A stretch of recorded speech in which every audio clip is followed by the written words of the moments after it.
Di sini ada yang sudah mulai lelah atau bosan dengan film superhero? Kalau iya, kalian tidak sendirian.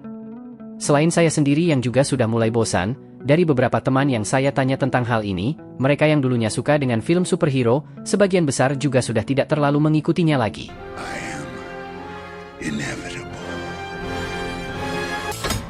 Are you? Selama hampir 2 dekade terakhir, genre ini terbukti sudah sukses besar dan hampir selalu merajai box office, terutama dari film-film Marvel.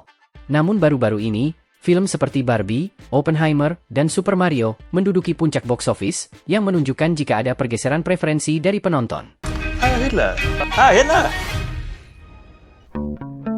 Kenapa ini bisa terjadi sebenarnya sudah banyak dibahas oleh para kritikus film, yang salah satunya adalah karena formula film superhero yang begitu-begitu saja.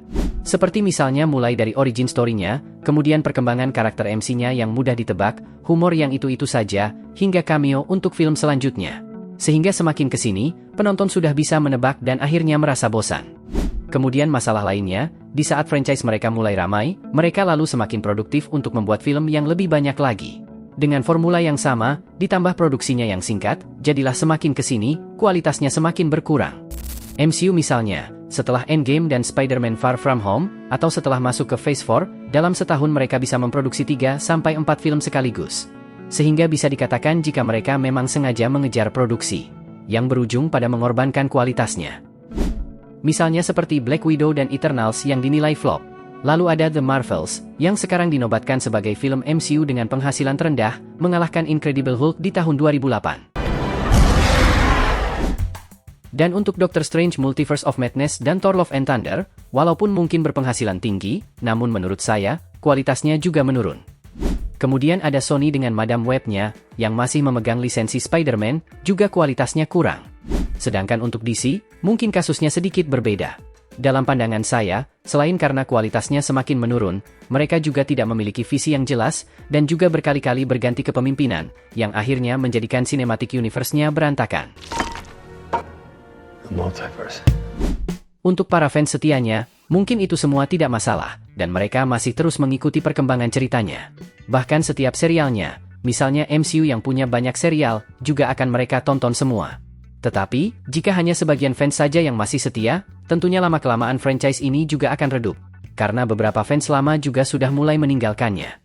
Sedangkan untuk menggait fans baru sepertinya juga akan susah, mengingat semestanya yang sudah terlalu besar. Hingga ke serialnya yang sudah terlalu kompleks, yang bisa jadi akan membingungkan dan membuat malas orang baru untuk memulainya. Sehingga, berdasarkan masalah-masalah tersebut, maka studio dirasa perlu beradaptasi dengan keinginan dan kebutuhan pasar saat ini. Yang pertama, untuk mempertahankan antusiasme fans, studio perlu meningkatkan kualitas filmnya. Hal ini sepertinya juga sudah disadari oleh pihak Marvel Studio sendiri, dan tentu saja mereka tidak ingin franchise besarnya perlahan mati, sehingga untuk memperbaiki kualitasnya, Bob Iger selaku CEO Disney, baru-baru ini mengumumkan jika mereka akan membatasi perilisan filmnya, tidak lebih dari 2 hingga 3 film dalam setahun. Dan hal ini berlaku juga untuk serial TV-nya, yang ditayangkan di Disney+. Lalu yang tidak kalah penting menurut saya, film-film superhero juga perlu mengubah formula lama dan juga perlu menggabungkan genre lain. Ini juga sebenarnya sudah pernah dilakukan, baik oleh Marvel atau DC. Misalnya seperti Doctor Strange yang membawa elemen sihir, Ant-Man yang membawa kita ke dunia atom, dan Aquaman yang memberi kita cerita tentang Atlantis. Meski begitu, strategi ini tidak selalu berhasil. Terbukti dengan sequel dari film-film yang saya sebutkan tadi, semuanya cenderung gagal mengulangi kesuksesan film pertamanya. Yang artinya, inovasi juga harus didampingi dengan plot cerita dan pengembangan karakter yang baik. Dan selanjutnya, ini mungkin yang agak sulit, yaitu mendapatkan fans baru untuk menyukai genre atau franchise ini. Karena semua yang bukan fans pun sudah tahu jika film-film Marvel dan DC selalu berhubungan satu sama lain. Sehingga menjadikan mereka semakin enggan untuk menonton film terbarunya. Karena mungkin, mereka tidak sepenuhnya akan mengerti konteks ceritanya. Sedangkan jika ingin memulai dari awal, film dan seriesnya sudah terlalu banyak. Oleh karena itu, untuk mensiasatinya mungkin studio perlu membuat film superhero lain di luar dari cinematic universe yang sudah ada. Atau dengan dalih, ceritanya berada di semesta alternatif. Yang tujuannya tentu saja, yaitu untuk mendapatkan fans baru. Untuk kasus ini, entah DC menyadari hal ini atau karena semestanya yang berantakan, mereka beberapa kali memproduksi film superhero yang ramah dengan non-fans, seperti film Joker dan Batman, yang berdiri sendiri di luar cinematic universe-nya. Dan film-film tersebut terbukti lebih sukses dari segi penghasilan maupun kritik dibandingkan dengan cinematic universe-nya yang sudah terbengkalai. Yang juga menandakan jika publik sebenarnya masih minat dengan film superhero. Dengan cara tersebut, mungkin genre superhero tetap bisa menjaga hype-nya di kalangan fans maupun penonton general. Dan selain itu, ada lagi satu cara yang mungkin bisa menyelamatkan film superhero, yaitu meribut semestanya. Meskipun cara ini menuai pro dan kontra seperti pada kasus DC, tapi jika dilakukan dengan benar dan secara masuk akal, cara ini bisa berhasil. Salah satu contoh reboot yang menurut saya berhasil adalah yang terjadi pada franchise Star Trek. Franchise yang sudah berusia 50 tahun lebih ini, sudah memiliki basis fans yang sangat besar dan bisa dibilang tidak bisa melupakan serial originalnya.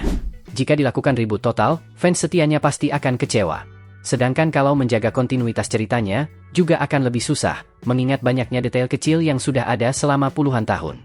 Dan disinilah mereka melakukan reboot yang cukup cerdas, yaitu dengan mengambil tema cerita yang berada di timeline alternatif, atau yang dikenal dengan sebutan Kelvin Timeline. Sehingga, walaupun film dan serial sebelumnya masih dianggap canon, tapi dengan timeline alternatif ini, mereka bisa membuat cerita yang sedikit berbeda, dan tidak terpaku lagi dengan konsistensi cerita aslinya. Dan yang tidak kalah penting, filmnya bisa dijadikan sebagai starting point untuk fans baru. I don't know you. I am Spock. Bullshit. Dan yang menarik di sini, Zack Snyder juga sebenarnya memikirkan hal ini. Jika melihat rencana original Zack Snyder, universe-nya jauh lebih singkat dibanding Marvel.